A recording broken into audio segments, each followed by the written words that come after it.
Welcome to another episode of the Architecture of Health. I'm Deb Voisin, and this week my guest from Tulum, Mexico is Sam Miller, posturedojo.com. Welcome to our show, Sam. Thank you, Deborah. Excited to be here. You look great, glowingly healthy, as expected. Guys, I invited Sam because I saw his work on Instagram addressing many postural issues. And you know that posture is a dirty word for a lot of people because the solutions proposed are often short sighted and don't really think about our design, our regenerative, beautiful Tensegrity design. Well, Sam goes as far as addressing scoliosis, which makes a lot of people worried. And I've seen amazing transformations. So I really want Sam to help us frame when someone has scoliosis, how do we take it from a scary lifelong diagnosis to an understanding of our body's response and what can we do? And we're going to go way beyond that, guys. So if you don't have scoliosis or even have a family member with it, please stay with us. Sam knows a lot. So welcome, Sam. Amazing. Let's start with the mindset, the story of someone who's just been diagnosed with scoliosis, right? Usually in teenage years. For me, I was about 16 when something was clearly wrong, but there wasn't really a lot of help around or direct kind of, oh, do this and you'll be right kind of stuff. It was until, I got a diagnosis, and eventually you go from, the general doctor who is like, okay, this is a spinal issue. We're going to refer you to the specialist, who is the orthopedic surgeon. And as a teenager, you think that person knows everything about scoliosis and he's going to tell you the best thing to do for your situation. But in reality, his job is to say whether you are a candidate for surgery or not. Very big, important detail. So that's what a lot of people end up at the end of the road with a surgeon who says, okay, if they're lucky, he might recommend, okay, let's do bracing, right? So it's not, we're not going to cut in, maybe, fuse your vertebrae together with some metal rods. Let's just brace you first and see if that works. Or sometimes they just say, wait and see, which is like, okay, at least they're not cutting into you, but they're not really telling you what you should do. They're just saying, let's just see how it evolves. And again, what all of these things have in common is that something's happening to you and the power isn't really in your hands. There's not much you can do about it. At least from your perspective, that's what you think, because you think that he knows everything there is to know. He or she knows everything there is to know about scoliosis. So you kind of end up in this disempowered state with this vague idiopathic disease, right? Idiopathic, of unknown origin. 80% of scoliosis cases are of unknown origin. We don't know where it's coming from, and therefore, our solutions are very spinally focused because the spine is what we can see. We do know that, right? Your spine is curved, so let's cut in there and crank it and fuse some bars on there, or let's brace it and push it that way. Or it's a very physical approach, right? And that's kind of a result of this highly specialized medical system. And when you're a teenager and even when you're, a family member who's helping another family member through this, we've had such authority and such belief in the system that they know everything. And that's really that was part of the process, I think, of realizing, they actually don't know everything. And I am optimistic. The system is moving towards more psychosomatic approaches. So looking at the body as a whole, the person as a whole, right? Mind and body. So that's promising. The Schroth method, since the time I went through that process, in the early 2000s, that's become more mainstream. So if you're lucky these days, your best option from the mainstream medical system will be around a Schroth trained physio. And that's at least in the right direction, right? And the Schroth method developed over 100 years ago in Germany. Someone was self-treating, Katharina Schroth. She learned that she could pressurize her breath internally to cause a derotation of the rotating collapse that is a scoliosis, right? It's not just that lateral sideways curve. We've got a rotating rib cage which compensates to accommodate that curve. So she learned how to pressurize her breath, combining it with some isometric gymnastic movements. there's a few different branches from that that have evolved. And that was kind of the start of my journey to realize, okay, there's a lot to do when it comes to what you can, input into your body to encourage change. And since then, yeah, like I've kind of added quite a few other things because we have a lot of new discoveries and new understandings, just such as fascia, such as how the nervous system is part of this reflexive and predictive role in our posture, and then all of these ancient techniques, these the qigong and the ancient dance. Like there's so much truth and wisdom in all of these traditions and practices that I value and that I incorporate into the way that I move through life, literally. So very excited to kind of talk about where you want to go from there. I'm so excited about your description of the journey and that idea that someone else knows is an expert and that we submit and hand all of our agency over to them. And it's not the surgeon's fault. They're doing their best. And yet there's this whole this one reason I have this show. I call it the architecture of health. We're building these containers for creating health. Our body knows how to generate health when it's given the right conditions. And spot on, nervous system. Someone can have a car accident, their eyes stop moving to a certain angle in their body to avoid that shock. Their body stops rotating and, like a plant, starts growing in these twisting curves because our body just loves us so much, whether it's from the top down or the ground up, and we have some weird birth injury.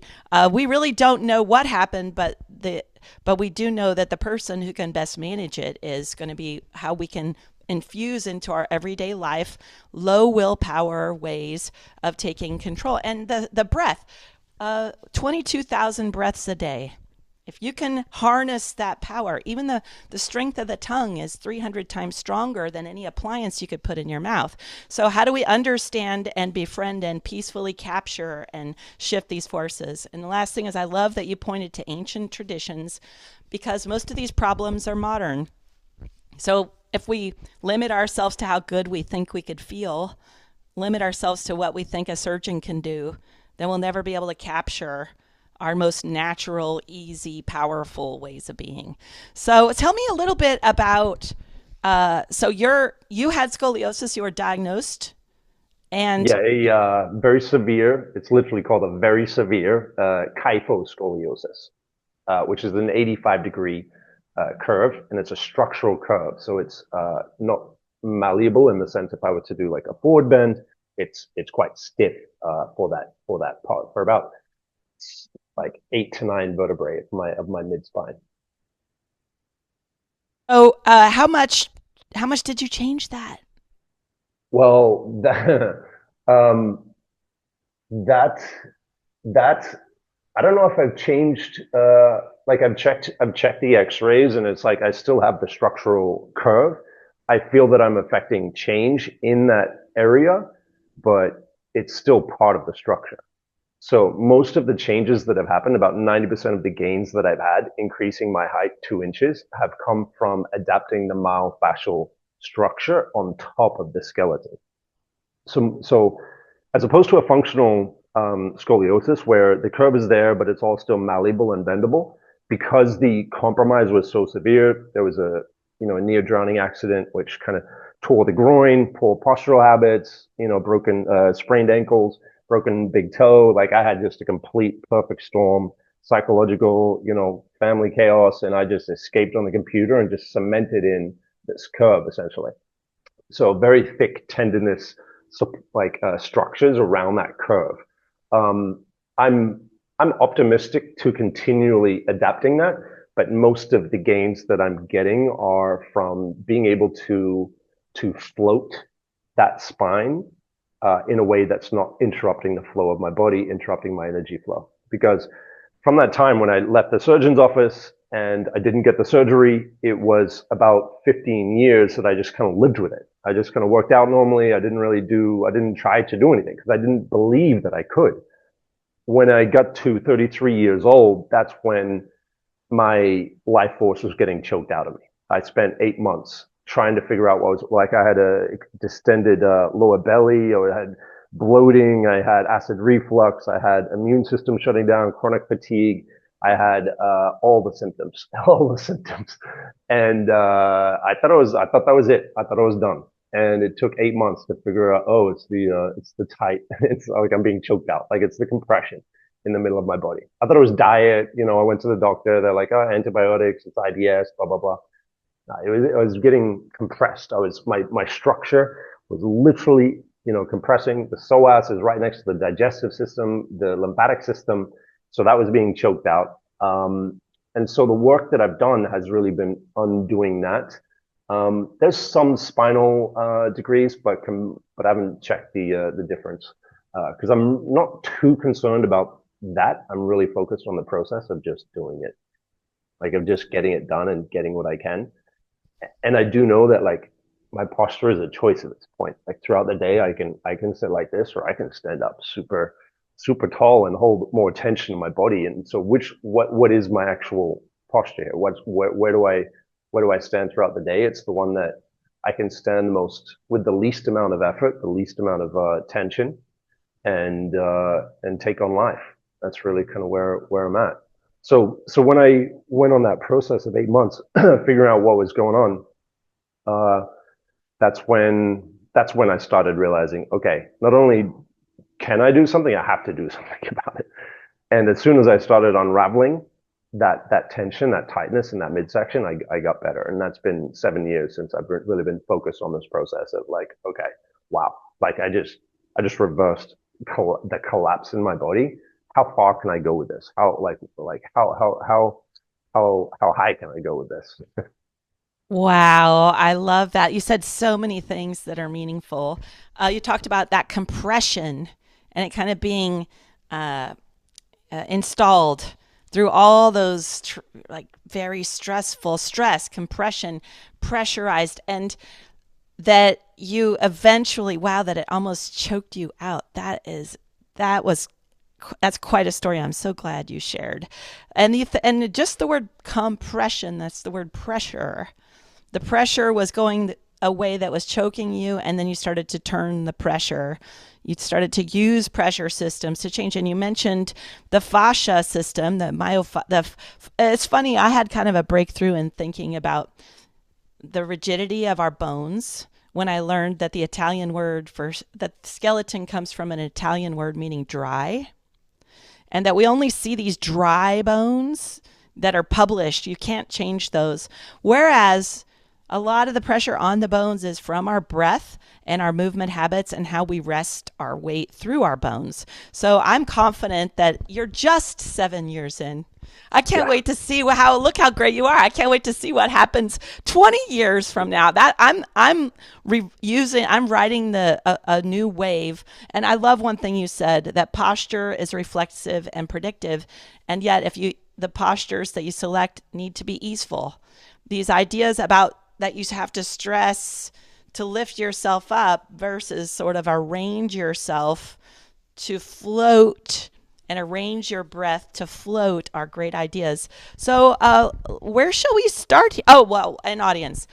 There, the number of scoliosis surgeries and the cost and the side effects is astounding. If I hadn't seen on Instagram people reversing incredibly deep curves, I would have never thought that someone like Sam would be possible. So, Yeah, it's yeah, go truly on. happening. And yeah, I do believe that I'm still early on this journey. My T10 vertebrae is a hemivertebrae, so it's been wedge shaped since those days. Just in those developmental years, I was just, I was just so out of whack that it just really caused some compression of the bones, and the bones respond. It's called Wolff's law, right? So the bones are responding to the inputs we give it. It takes a lot of time, but it does. Bones do build in a way that supports how it's receiving compression. It's responding to best serve you depending on the compression, the pressure that you're applying on that bone. Is And that why you're called Flow no, that Wolf? is a beautiful coincidence. And then there's Davis's law, which is, that's where the connective tissue is adapting as well. So all of it is adapting, but it takes time. It takes consistency. It takes years.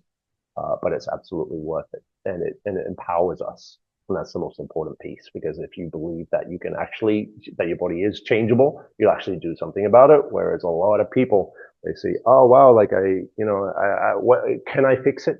They spend years wondering if they can fix it. They don't believe they can fix it, and I get the comments all the time, like I have this type of curve. Can I fix that? And it's like how like that lack of belief is preventing them from a lot of progress and slowing them down. And so I hope that, the stories and the videos that I share inspire people to believe. Speaking of the stories that you share, first of all, on Instagram, you're Flow Wolf, and that's so funny that Wolf's Law is about bone Yeah. adaptation. And the next thing is today you even posted something really interesting about the nervous system and adaptation. Do you want to share a couple of the things that you learned about that kept you consistent and help your clients keep going? Sure. Like the thing that helped me be consistent was like having a near death, experience for 8 months. Like I felt like I was on the edge of just fading away. And that makes you grateful for life. Like that's where, I was like, okay, even if I get out of this, I'm committing to whatever, I need to do here. Um, so that unfortunately is like, it kind of has to happen for a lot of people, but like it kind of happens when we're younger as a teenager with these postural compromises, but we may not have the plan to kind of attack it. And so we just spend a lot of years trying to figure out solutions, right? Um, but then it was like, feeling the results, like Schroth, that was like, okay, I started realizing, oh, okay, wow, oh yeah, I'm getting some adjustments here using my breath. Very interesting. And so I've kind of just been doing a lot of intuitive somatic stuff. I go into the gym and I listen to my body for hours at a time, and it's led me to now, especially with like AI powered research, I can dive deep into some very complex areas that I wouldn't not like I would need a traditional medical degree to have done, but also that I would have missed if I had done a traditional medical degree, because fascia wasn't really an accepted concept until 10 15 years ago. We're still in that lag of, we've realized the role of fascia in the body, but that hasn't been applied to any or most modern physicians perspective yet, and it is a complete game changing perspective of what posture is in the body. Understanding our posture as this tensegral structure, which is a new word, but one of the most important words if you want to find this effortless, efficient posture, right? Because the tensegrity of your body will do the work for you if you've removed the obstructions to your most ideal tensegrity, right? The relationship of compression and tension in your body. You've got the compression struts of your bones that are pushing out, and you've got the compression textile material webbing of your fascia pulling in. So the compression pushing out and the tension pulling in is really what allows you to stand effortlessly. And so that's what that's what I understand that I'm building. And then you realize, well, okay, so then you approach it from this very surface outside in approach, right? So we do the myofascial, like the foam rolling, we do the balls, we do the massages, we do even in chiropractor, we just kind of like do external stuff to our bodies to kind of enact this change, to adapt our bodies. And then and then you do research on like the nervous system, and you find out like its role in this whole piece, and you see how it goes from the brain into the spinal cord and branches into the entire body and then plugs into this cloud webbing of fascia. And then you realize, well, in those textbooks, they just really took a scalpel and cut off the brain piece and said, here's the brain, and then here's the spinal cord, and then, here's the fascia over here, and it's all different pieces. But ultimately, it's one piece. The nervous system is the brain, the spinal cord, and the fascia. And if you're going to adapt it externally, then we're like, okay, well, how about we understand what the nervous system actually is? And it's this electrical system of nerves that is essentially perceiving, receiving, and communicating information externally and internally about what we're doing when we're standing up. We're realizing, okay, we've got weight to manage here. We've got uneven ground. We need to adapt. We need to reflex to the environment, right? That's why we have such strong nervous system sensory nerves in our feet and our ankles, because that's such an important point to sense in our posture. So then we understand, okay, well, the nervous system is reflexing. Okay, well, that's going to change how we look at manipulating or adapting our body externally. But then we realize, well, especially with the polyvagal theory, right? So the polyvagal theory is a kind of an extra nuance to this. Oh, it's just fight or flight, and then it's rest or digest. There's actually kind of branches of the parasympathetic, which is the fight or flight, but also the shutdown. So that's that dorsal vagal, which is a particular state of the nervous system, which will shut down in inescapable threat. That's our oldest reptilian part of the nervous system. We inherited like hundreds of millions of years ago, apparently. And it's to survive a threat that you can't escape. Shut down, turn off everything, and just shut down and protect. And I believe in my near drowning, I think there was some certain aspects of that where, part of my diaphragm experienced that. And that's something that I'm bringing back online using techniques that I've learned, because I feel like I'm bringing back life in the areas of my diaphragm and my body that were shut down in that sense. But I'm approaching it from the internal perspective, and I'm using my breath to be able to do it. And my breath, I now see as pressure, which then shapes the myofascial tensegrity. So I think the sequence of how to adapt the myofascial structure begins in the nervous system, establishing safety, calm, right? Establishing, hey, things are okay. The threat is gone, right? We don't need to activate tension for fighting or running. We don't need to be shut down. We can ventrally connect, which is the more advanced, I'd say, the more the better idea of what that rest and digest system is doing for us. It's social connection. It's the final part of our nervous system, which allows us to express with our face and our throat. And it's actually located more up here, whereas the fight and flight is along the spine, and then the shutdown is kind of really in the diaphragm gut area, right? So the parts of the nervous system that this fires is interesting. So then once we're in this ventral state, we're open to connect, right? We're actually open to learn, right? Our nervous system is therefore ready to send signals of adaptation. And so, how do we cause good adaptation? Well, that's where I go into the breath and the diaphragm and pressure regulation ultimately, because when does breath become fluid in the body? Interesting thing I learned quite recently, actually. And it's like, okay, like I hadn't thought about it. I'm breathing into my rib. I've been doing all these changes, but I've just been thinking about it like air for some reason. But really, when we're breathing, we're breathing in air. It's coming into the lungs. The oxygen is being attached to the blood cells and then circulated through the body. So at the point of the lungs, it turns into fluid. So when you say belly breathing, that's all fluid. Why would breathing just throws me off now when I hear that? Because I'm just like, it's fluid, it's hydraulics, right? So when we're breathing with the diaphragm, right, when we're contracting and extracting the diaphragm, contracting and expanding the diaphragm, the pressure in that fluid sac that between the pelvic floor and the diaphragm is being there's pressure that is being transferred through that area. And if our rib cage is out, if our pelvic floor is out, if we've got angles, we're leaking pressure instead of having this great core pressure. Right? I have got to jump in on this one. This is the awakening moment I've had the last couple of years of pressure and hydraulics. If, for example, right now my car is at a shop. It has major problems because one of the fluid systems has a leak.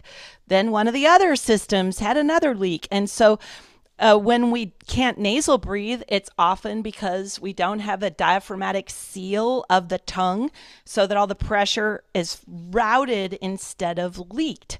And I wanted to say that I remember someone, when I finally started to look at the anatomy of the diaphragm, of it doming all the way up and then moving all the way down, how much the rib cage is meant to be, as one of my movement teachers says, a rib basket.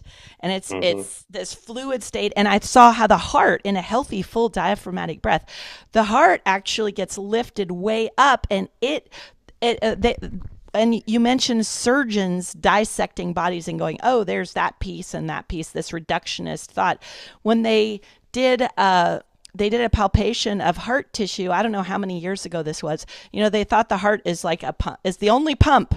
This is it. This is the pump. Well, it turns out it's just a long muscle that looks like a tongue that's wrapped in a spiral. So it's all of these fluid systems working together, the pelvic floor, the diaphragm, the feet as the bottom diaphragm. So and when I think about how we can turn our lives around, it's like, where is that leak? Think of how damaging in a building. If you've got a pipe that's leaking, every drip is landing somewhere you don't want, and then it wears. So, and my last, I'm glad you're describing tensegrity. The first time I heard about it was when someone told me I had the tensegrity of melted pizza cheese, which is very no tension, very, very upside down. And I was shocked because I was working out harder than I had in my entire life. I was training 3 hours a day. I could do 25 chin ups. And yet I didn't have healthy tension. And so when someone finally explained it to me like a Coke can, and that if it has that little dent, an Hmm. empty Coke can, that little Yeah. dent makes it so it cannot withstand the downward pressure of gravity. So this idea of expanding the container, getting the little crinkles and leaks out so that it can bounce and spin and spiral, and it's all this crazy spiral. Wow, this is so great. Sam, your program, Posture Dojo, sounds great. Yeah, I mean, I'm sharing what I like. Everything is just focused on like let's cut through the noise. There's so much out there. There's so much to do. So many different methodologies. What are the actual principles? If I can't understand it, then like how like what is everyone supposed to do here? Like if I'm focused on this for 7 years and I'm like just bringing these massive concepts together, it's like how did this happen? Did I not like was someone talking about this that piecing this together for me, and it was like why hasn't someone done that? It's so bizarre. Like, cause this is, until I was 33, I was doing real estate. And so this kind of began a new kind of venture, a new career, to do this, to help people with this situation. It's so prevalent. I do want to add to that story you were talking about the way that it's all connected. The heart is actually in a fascial membrane on top of the diaphragm, essentially, right? So the diaphragm is really helping that pumping action there. And then to connect the story, it would be that reminding us that the diaphragm is about 30% fascia, and fascia is that webbing that is creating that tensegral structure. And you've got six of the Tom Myers Anatomy Train's myofascial lines that pass through the diaphragm, so they're plugged into that diaphragmatic fascia. So have a think about what the consequences of the diaphragm and its function in your tensegrity. Then you have Huberman's recent kind of popular kind of idea, which was the two things that we have to control the nervous system are the eyes and the breath. And then you're starting to see the picture of like where I'm at, of like how I approach posture and what it actually is. We've just kind of meandered through that, and this is something that's really like over the last year or two, I've just kind of like, oh, it's about this. This is what posture is. So yeah, we do have the posture dojo where I've got a protocol that where I've collected just everything and put them in a sequence of unraveling first to undo some of the compromises, the compensations that form, right? Because when we have that scoliosis for many years, the body adapts. Davis's law, tissue adapts, bones adapts, everything adapts to whatever situation is there. So we have to unravel that. We have to learn to relax, calm, release that. That's the first phase. Then we move into alignment. That's where we're stacking into a more aligned state. And that's where we're understanding how the role of pressure. Then we move into fortification, and that's really where we kind of go on it with a bit more targeted approach. Um, but in the next month, I will be launching a system with a licensed kinesiologist because I would like to propose a new alternative to the modern medical system, as opposed to just like, okay, we're doing some course online. Like I believe what we have like like uh, programmed here is a evidence-based posture correction protocol that's mainstream and clinical grade. And when you think about all of the different professionals who in the modern medical system, from the doctors, the surgeons, your physiotherapists, your osteopaths, there's a little known profession called the kinesiologists, which are all about movement. And if you understand Davis's law and Wolff's law, and you would think about, well, okay, let's imagine this world where the modern medical system would actually come up with a treatment protocol as opposed to just giving things that require no compliance or discipline or work from a patient, like surgery and bracing, right? Let's say they would actually develop solutions that would treat the system and not just kind of like treat the wounds and symptoms, right? And just kind of numb out the real issue and not address the root cause. Let's say the system was inventing solutions for the root cause of scoliosis and kyphosis according to that perspective that we just walked through, from nervous system coherence to breath and pressure regulation to myofascial tensegrity. Let's say the system were to come up with a solution for that. Who would be the person to come up with that? Well, it would be the kinesiologists, because that's how you get this adaptation. It's through regular, consistent movements that you have to do to encourage the change in your body. There's no pill, there's no surgery that can do that for you. You have to move through the motions. And leading to your question about like the information in our body and the nervous system, 80% of the information in your nervous system travels up. There's an 80% of the lanes in your nervous system go up. Only 20% come from the mind down, which means that your state, the average of who you are, is really 80% of how you're holding yourself. If you're holding yourself in these postures, yeah, obviously there's a loop going on. You might see the world as heavy, as dangerous, and you're protecting yourself. There's that mental expression there. But your body state has the most vote. It has the biggest vote for your state as a human being. So if you're going to change your state, then you've got to change the way your body is holding and moving. Wow, this was what you posted about today, and this Yeah. crystallizes so many things. I want to back all the way up to your idea to make a clinical grade version of things. Yes, if I'm just rebelling, which I have, I've had this feeling like I had to rebel against things that are wrong, right? But really what we need to do is integrate, like that infinity symbol. We need to integrate what the best of class in each realm is. And I would say that to your team of kinesiologists and your evidence-based community, I would add an anthropologist and or maybe a behavioral change expert, because really compliance, the difference here is someone has to not only believe it'll work, they have to overcome all the obstacles culturally, physically, time-wise, whether it's a family member who doesn't believe in it. I think that getting enough belief And we're living in a world that isn't based on this belief. Like this squishy couch doesn't believe that your spine should push down to lift up.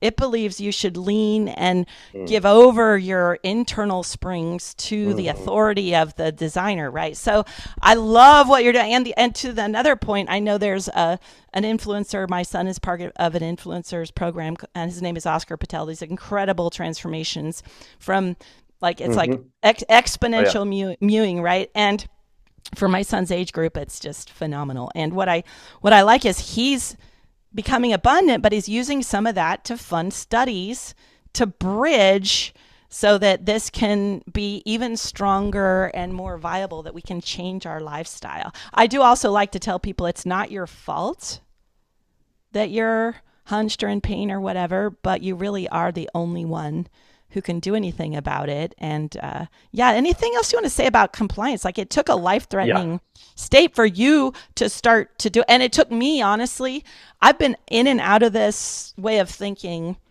for 35 years. I'm 58. Let's see, in and out.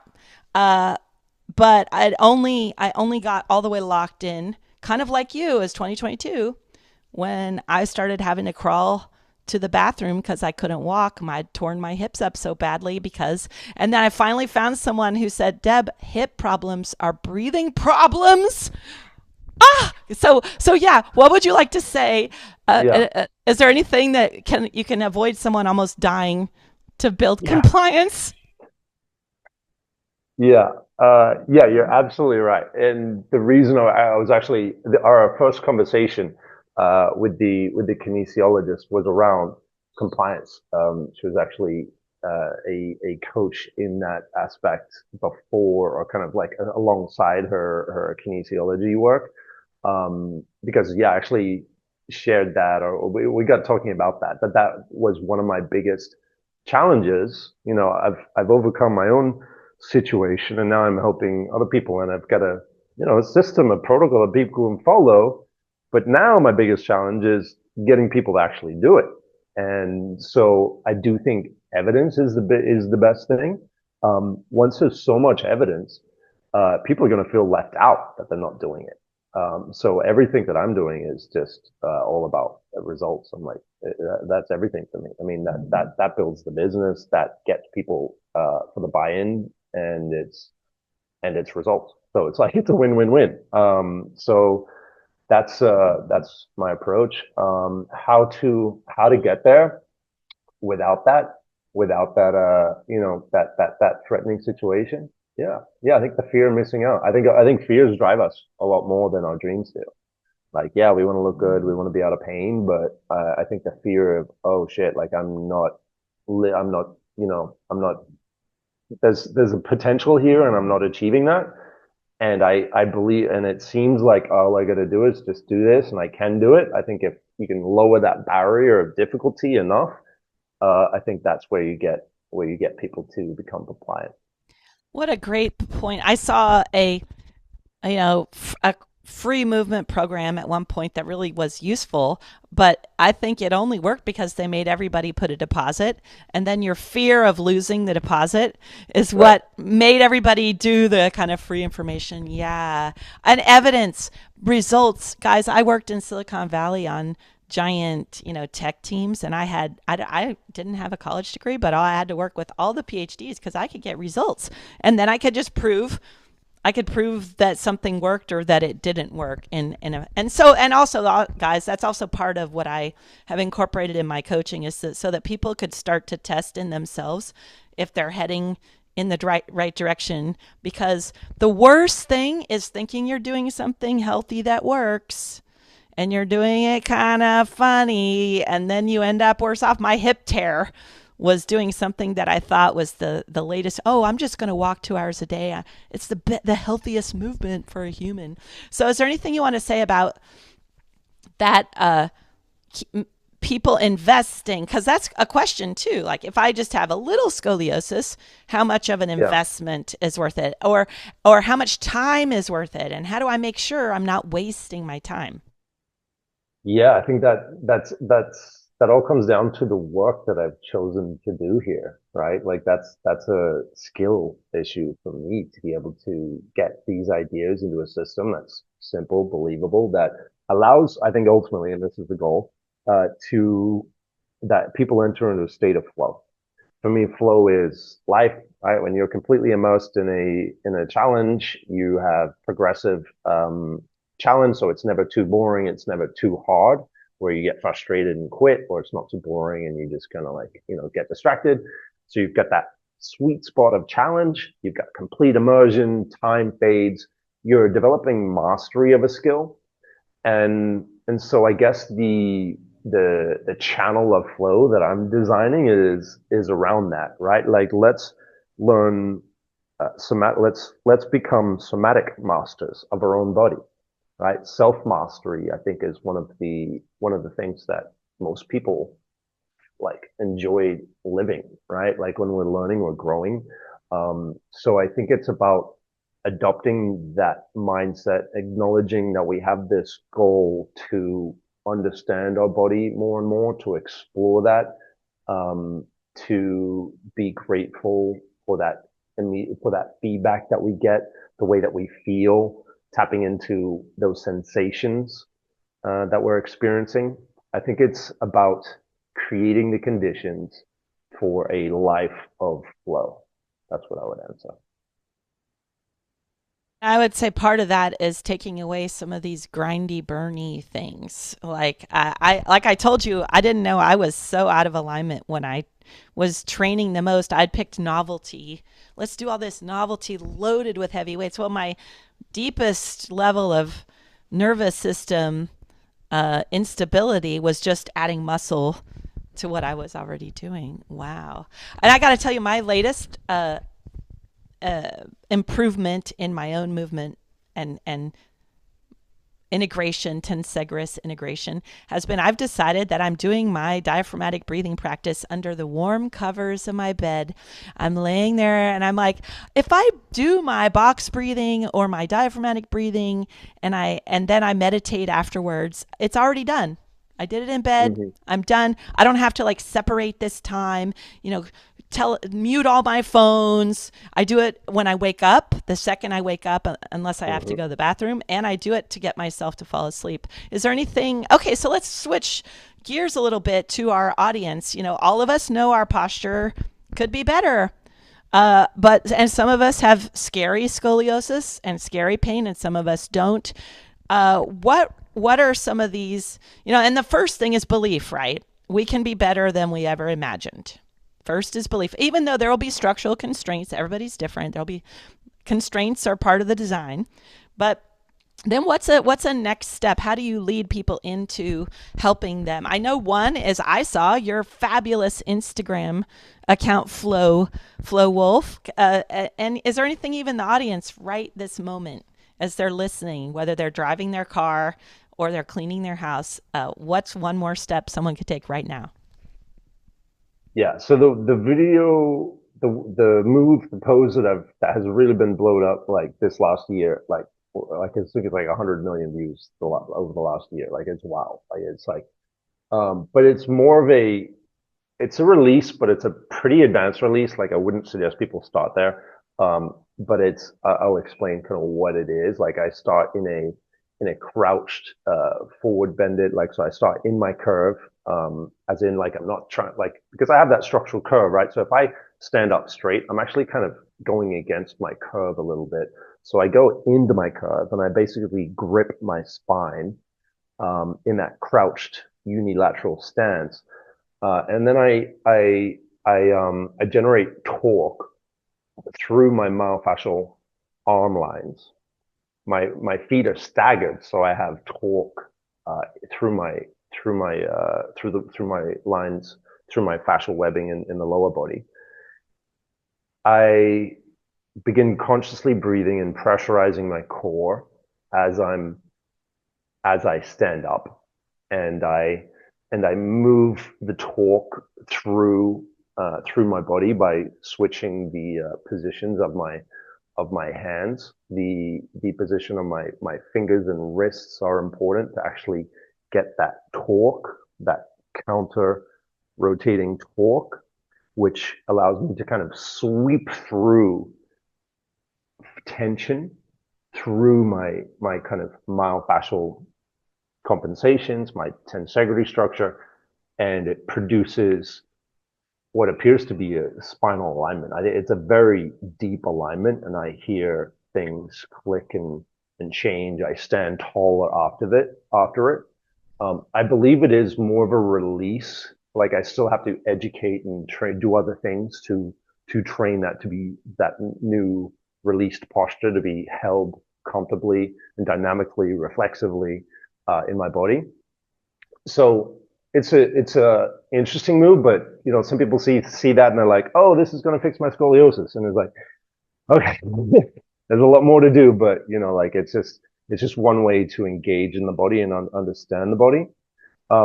So, but for people who are starting, I would recommend something a lot more simple, and I would actually recommend what you literally just said, which is diaphragmatic breathing.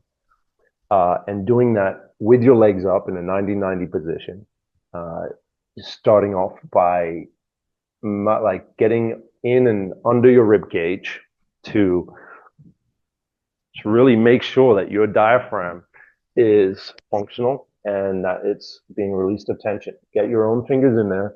Feel where if you're holding any tension or tightness in there, any discomfort, any like, oh, don't go in there.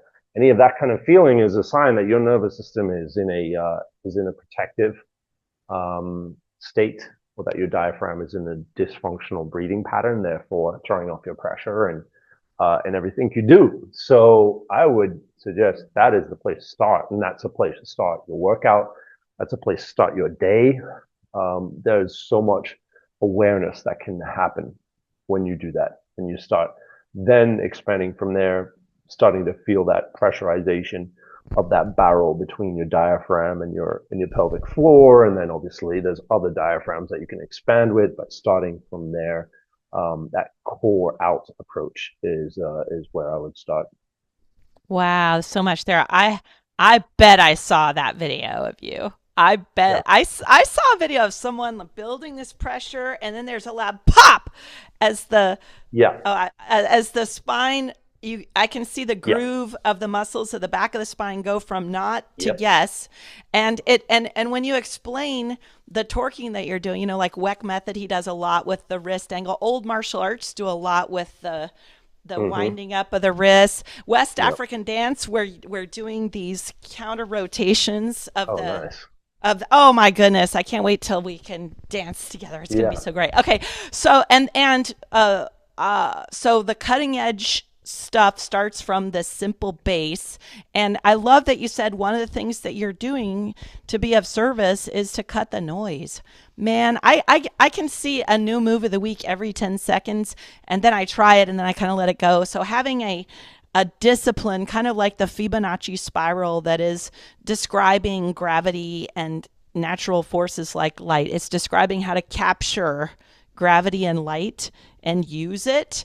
And it's got a precision to it, and it's got a simplicity and an elegance to it that I think people like you are doing. And I as well. I'm stripping down and cutting down to things that are essential so that we have the willpower to create consistency. And I'm designing an environment where I can hang by my arms, and um, I sit a certain way that's easeful. But oh, one last thing. So you talked eyes, breath, feet. Yes, feet, 200,000 nerve endings per foot. One reason I love that you were doing this standing transformation with torque was that your eyes are telling your body where you are. Your breath is telling your body what pressure to have, and your feet are telling your whole system where you are in space. So no wonder that that is a killer. But and of course, carefully earned, learned, and coached, doing it without. Because I also see when I first got in this realm, I would want to be like, yeah, I can hold that weight. Let me get a heavier weight.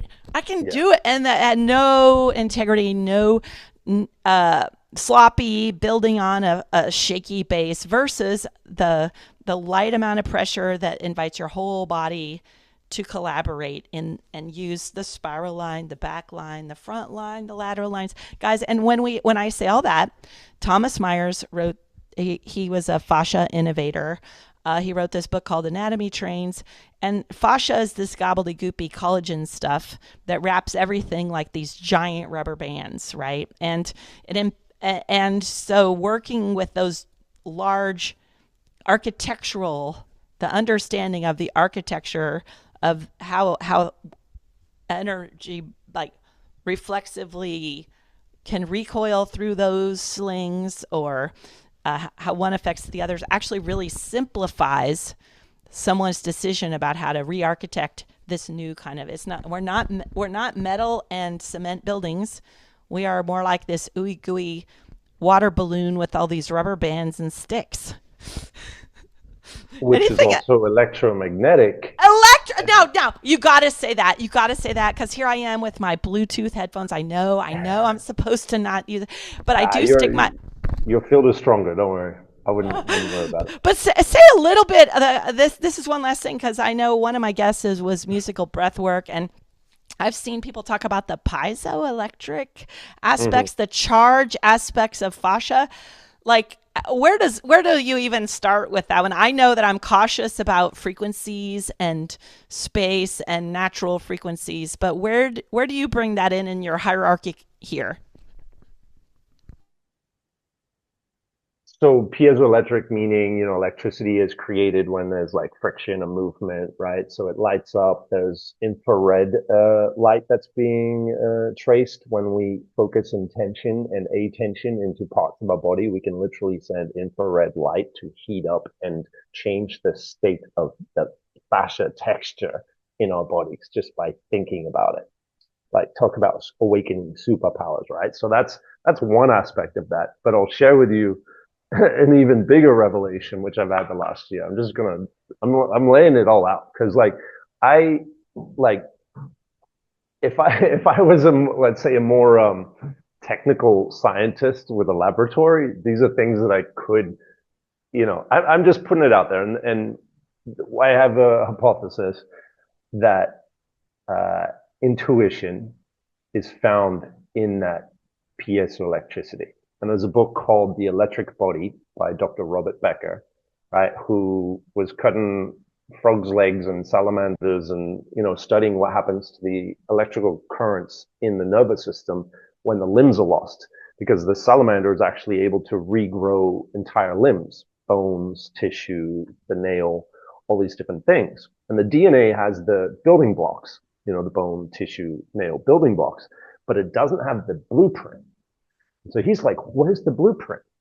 Like, how do these cells know how to grow? And so he kind of figured out the blueprint was in the electrical field being generated by the nervous system.